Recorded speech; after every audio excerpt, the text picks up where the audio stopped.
Mas afinal, quem é esse tal de sistema nervoso simpático? Sou o Dr. Henrique Abrão, sou médico ginecologista e neuropevelogista e eu vou trazer aqui agora alguns conceitos que eu falo muito em consulta que são extremamente importantes para a gente entender, o médico e paciente, para entender até qual que é o diagnóstico, quais são os sintomas relacionados a esse diagnóstico e quais são os tratamentos propostos, o que é essa tal de sistema nervoso simpático, parasimpático. Então agora eu vou falar um pouco sobre o sistema nervoso simpático.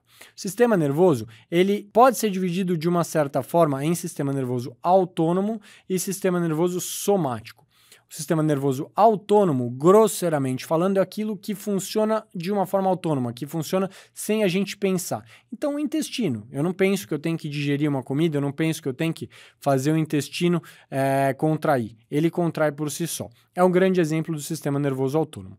E esse sistema nervoso autônomo vai ser dividido em simpático e parasimpático, que funcionam como se fosse uma balança, que eles vão, quando o sistema nervoso simpático está aumentado, o parasimpático está diminuído. E vice-versa, o parasimpático aumentado, o simpático está diminuído. E no sistema nervoso simpático, eu tenho o que a gente chama na medicina do sistema de luta e fuga.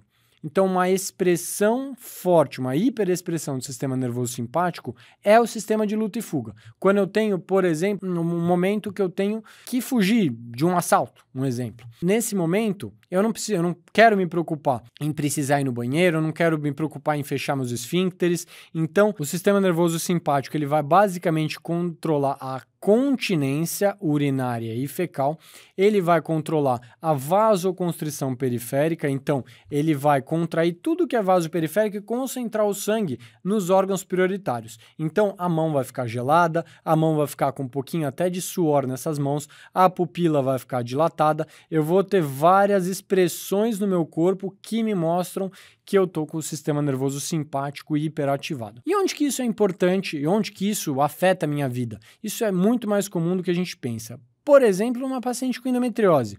O sistema nervoso simpático na pelve, ele está muito expressado no plexo hipogástrico inferior, que ele está basicamente na parte pélvica inteira, então no colo, na bexiga, no intestino, tudo isso a gente tem fibras do plexo hipogástrico inferior que vão para esses lugares. A endometriose no plexo hipogástrico inferior, pequenos nódulos que sejam, que estão causando uma inflamação, que estão causando um sangramento, podem causar uma hiperinflamação desse plexo, causando uma hiperativação do sistema nervoso simpático.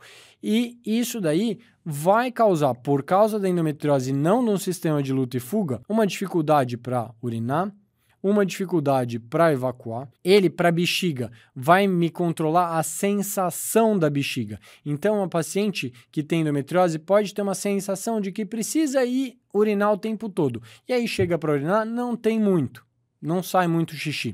Isso daí pode ser uma hiperativação do sistema nervoso simpático. Outros sintomas são sintomas que a gente chama de sintomas vegetativos na neuropevelogia, que é a pupila dilatada, como eu já falei, que são essas mãos frias e sudoreicas. No começo de uma consulta de neuropevelogia, por exemplo, eu dou a mão para a paciente e ao dar a mão para a paciente, eu consigo ver a temperatura da mão dessa paciente e se essa mão está sudoreica ou não.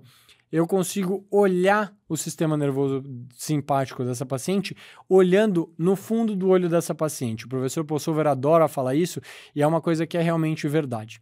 Então, a gente tem que entender o que é o sistema nervoso simpático para entender os sinais que ele nos dá e entender o que está causando cada coisa. Você gostou desse conteúdo? Acompanhe aqui o canal. Eu vou falar em outras oportunidades sobre o sistema nervoso parasimpático, sobre os nervos somáticos e o que é cada coisa. Acompanhe a gente por aqui.